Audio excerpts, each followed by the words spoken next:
Question number 21. The most common complication after ACL reconstruction. Option A, loss of extension. Option B, loss of flexion. Option C, loss of extension is more common than loss of flexion.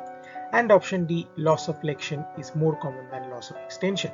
So the complications after ACL reconstruction are mainly two. Number one is your loss of motion and number two is your anterior knee pain. Here we will discuss about the loss of motion. Harner et al. In 1992 defined the loss of motion by loss of knee extension of 10 degrees or knee flexion of less than 125 degrees. It is the most common complication after ACL reconstruction. Loss of extension is more common than loss of flexion and is very poorly tolerated.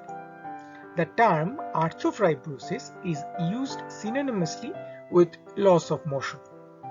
Loss of motion leads to anterior knee pain, quadriceps weakness, gait abnormalities, and articular degenerative changes. Now, as I told you earlier, anterior knee pain is a complication of ACL reconstruction, so it also comes from the loss of motion.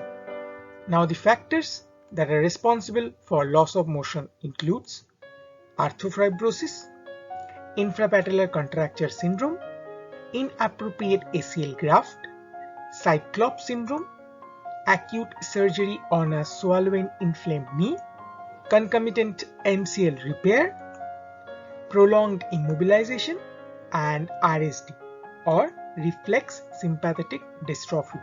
So the answer to the question is option C, that is loss of extension is more common than loss of flexion after a ACL reconstruction.